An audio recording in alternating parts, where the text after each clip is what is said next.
নামাজ হুজুর পাক সাল্লাল্লাহু আলাইহি সাল্লাম যেভাবে নামাজ পড়িতেন ও সাহাবাজমাই করে শিক্ষা দিয়েছেন, সেই নামাজ মেহনত করে আমার দিলে অর্জন করা। 5 ওয়াক্ত নামাজ সময় মতো গুরুত্ব সহকারে যে ব্যক্তি তাকবীরুল্লাহর সাথে আদায় করিবে, আল্লাহ তাআলা তাকে নিজ জুমাতে জান্নাতে প্রবেশ করবে। আরও বলা হয়েছে যে খুশু খুশু লাগিয়া সর্বাঙ্গে লাগিয়া সুন্দর করে পড়লে আরও 5টি পুরস্কার সম্মানিত করবি। 5টি পুরস্কার হইল, সকাল হইতে সন্ধ্যা পর্যন্ত আমরা যে রিজিকের জন্য মাথার গাম পায়ে ফেলাই, সেই রিজিকের অভাব অনটন হটাইয়া দিবি।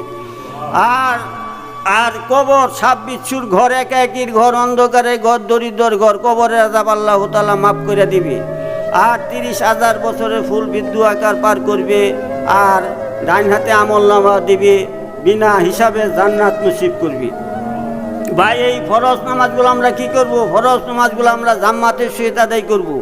সুন্নত ওয়াজিব নামাজগুলো আমরা ঠিকভাবে পড়ব। নফল আমরা বেশি বেশি করে পড়ব। উমরি কায়দাগুলা খুঁজিয়া পড়ব।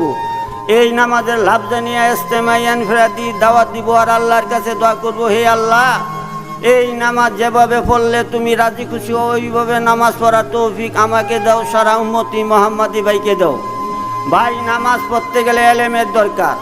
আল্লাহর কখন কোন আদেশ ও নিষেধ সঠিকভাবে জানিয়া হুজুর পাক সাল্লাল্লাহু আলাইহি সাল্লামের তরিকা আমল করা। এই দ্বীনি এলেম শিকার জন্য যে ব্যক্তি ঘর হইতে বাহির হয়, আল্লাহ তাআলা তার বেহেশতের রাস্তা আসান করিয়া দেয়। আর বলা হয়েছে যে এই এলেমকারী যে রাস্তাটা যাইব, আল্লাহ তাআলার অগণিত ফেরেশতারা নূরের পর বিছাইয়া দিব। এই এলেমকারী যে রাস্তাটা যাইব, ডাইনে বামে গুরুস্থান তাহলে তাদের গোড়া যাব, আল্লাহ তাআলা মাফ করে দিব। এই এলেমকারী এই রাস্তাকে মারা যাতে শহীদি দরজা লাভ করব। ভাই, এলেম আমরা কি করব? এলেম আমরা দুইভাবে শিক্ষা করব, ফাজাইল এলেম ও মাসাইল এলেম। ফাজাইল এলেমগুলো আমরা এইভাবে তালিমের হালকা বৈশা শিখবো, আর মাসাইল এলেমগুলো আমরা উলামা একরামগর কাছ থেকে জানিয়ে নিব। আর এই এলেমের লাভ জানিয়া ইস্তেমাইয়ান ফেরাদি দাওয়াত দিব আর আল্লাহর কাছে দোয়া করব, হে আল্লাহ, এই এলেম যেভাবে শিখলে তুমি রাজি খুশি ওইভাবে এলেম শিখার তৌফিক আমাকে দাও, সারা উম্মতি মুহাম্মাদি ভাইকে দাও।